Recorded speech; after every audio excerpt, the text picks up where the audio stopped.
Hola mis niños de los grados cuarto, me alegro nuevamente de estar compartiendo con ustedes y dando ya inicio a este segundo periodo. Pero antes de eso quisiera darles nuevamente como la bienvenida, saber que han cumplido las reglas, las normas que se han establecido para que ustedes estén en sus casitas, cuidándose bien para evitar agrandar ese contagio. Entonces, mis hijos, el día de hoy vamos a trabajar ya lo que corresponde a nuestro segundo periodo en competencias ciudadanas. Vamos a ver el desempeño número 2 y vamos a explicar poco a poco en qué consiste el trabajo y cuáles son los temas que vamos a desarrollar. Entonces, el día de hoy ya ustedes verán que de pronto aquí en el tablero está como lleno, pero de todas formas es algo sencillo. ¿Qué es lo que van a hacer ustedes en estos momentos? Van a sacar su cuadernito, que ya les había explicado, me imagino que ya tienen la hojita del segundo periodo bien decoradita, bien linda, bien organizadita, y vamos a escribir en la página siguiente fecha, clase y propósito. El propósito solamente va a ser conocimientos previos, lo que ustedes deben saber antes de poder continuar con los temas. El tema que vamos a empezar es un tema muy bonito que corresponde a nuestro territorio colombiano y vamos a hablar acerca de lo que son las ramas del poder público, porque son importantes, quiénes las conforman, cuál es la función de cada una de ellas. Entonces, cuando nosotros hablamos de esas ramas del poder público, son tres: la ejecutiva, la legislativa y la judicial. Son importantes y cada una tiene su propia función, como les acababa de mencionar. Entonces, si nosotros hablamos de esa rama del poder ejecutivo, esta es la que representa todo lo que tiene que ver con la parte del gobierno. Y cuando nosotros hablamos de gobierno, tenemos una cabeza principal, una cabeza importante para todos nosotros que nos representa dentro y fuera del territorio colombiano. Y tenemos al presidente, al vicepresidente, a los ministros, los gobernadores y los alcaldes. ¿Quién elige al presidente? Yo creo que ya todos sabemos que la elección del presidente se hace por medio del voto, conocido también como voto popular. ¿Quiénes tienen derecho a ejercer ese voto? Aquellas personas que son ciudadanas ya mayores de 18 años. Cuando nosotros hablamos del presidente, ¿quién elige el vicepresidente? Ya hablamos del presidente, ahora hablamos del vicepresidente. ¿Quién elige ese vicepresidente? ¿Será que lo elige el pueblo también o lo elige el presidente? Dejémoslo ahí así como algo de incógnita, y cuando ya socialicemos más, entonces vamos a explicar esa partecita. Tenemos a los ministros. ¿Por qué decimos ministros? Porque no es uno, son varios, y esos ministros son nombrados por el presidente. Tenemos la parte de los gobernadores y de los alcaldes, que también son elegidos por medio del voto popular. Ellos tienen una función específica. Si nosotros hablamos del presidente, ya sabemos que es el que gobierna todo nuestro territorio colombiano. Si nosotros hablamos de los gobernadores, corresponde a los departamentos, y si hablamos de los alcaldes, también corresponde a lo que es la parte de los municipios. Entonces, ojo con las cositas que estoy diciendo. Es importante que ustedes vayan tomando notica de cada una de esas cosas, porque no sabemos en qué momento yo diga ojo, y ese ojo ya ustedes más que nadie conocen que corresponde de pronto a un puntico o algo de la barración. Entonces, pilas con esa partecita. Luego hablamos de lo que es la rama del poder legislativo. Es la que se encarga de expedir las leyes y reformar la parte de la constitución política. Un librito donde encontramos lo que corresponde a los deberes, los derechos de los ciudadanos, y también cada una de estas tres ramitas del poder público aquí en Colombia. Entonces, ¿quiénes la conforman? Está conformada por lo que es el Congreso de la República, pero ese Congreso está dividido en dos: lo que corresponde al Senado y lo que es la Cámara de Representantes.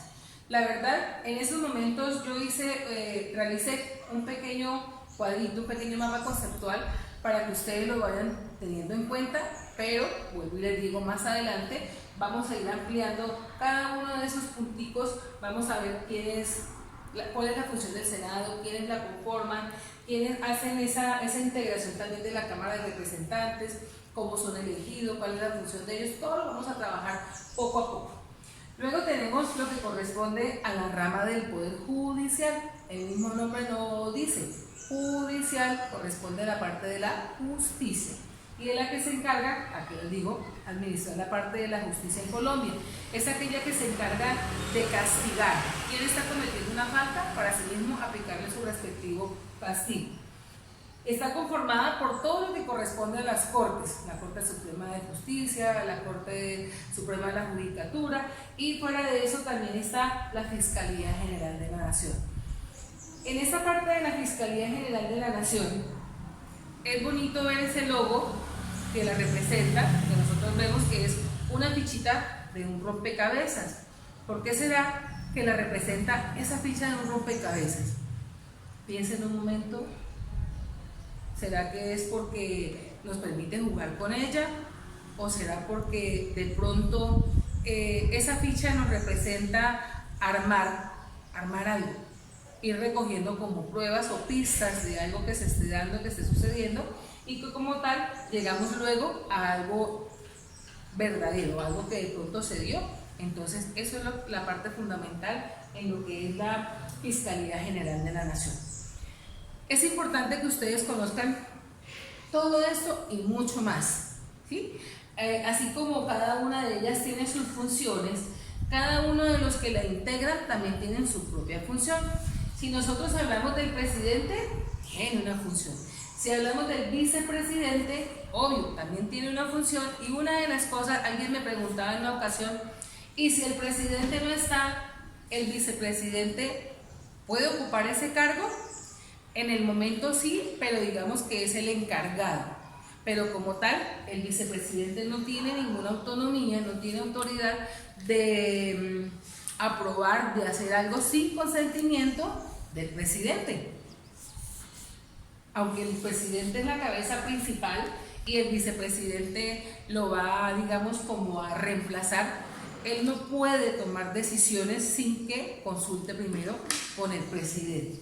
Y en la parte de los ministros, nosotros conocemos y hemos escuchado muchísimos ministros, si no estoy mal son como unos 13, 15, no recuerdo en estos momentos muy bien, pero es un gabinete bastante grande donde se apoyan también y tienen que dar ese informe a quién, al presidente. Entonces, cuando hablamos de esos ministros encontramos el de educación, el de minas y energía, el de transporte, el de salud y en fin, una serie de más ministros que aparecen ahí. En la parte de los gobernadores ya les mencioné que es lo que corresponde a la parte de cada uno de los departamentos y los alcaldes a los municipios. Entonces, mis hijos, espero que hayan tomado nota de cada una de estas cositas que hemos explicado el día de hoy para que en la próxima clase podamos trabajarlas de una mejor manera. Ahora, ¿qué voy a hacer? Voy a borrar y voy a escribir una cosita pequeñita ahí para que ustedes la trabajen. ¿Listo, mis hijos? Entonces ya continúo con ustedes, espérenme que voy a borrar.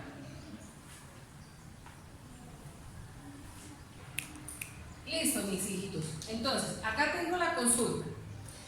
¿Qué es lo que ustedes van a buscar a leer para que así poco a poco ustedes vayan como metiéndose más en el tema que vamos a desarrollar? La consulta dice: ¿cómo y por qué se crearon las ramas del poder público en Colombia?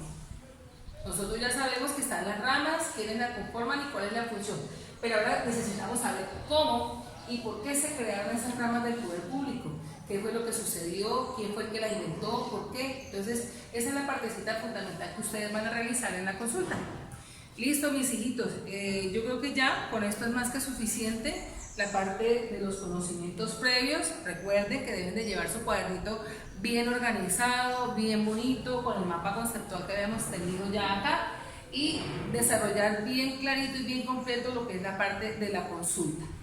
Así que mis niños, lo único que me queda decirles es muchas gracias por su atención, espero que tengan un feliz día, que sigan compartiendo en sus casas con sus papitos, recibiendo muchas bendiciones, los quiero mucho, chao, un beso grandote.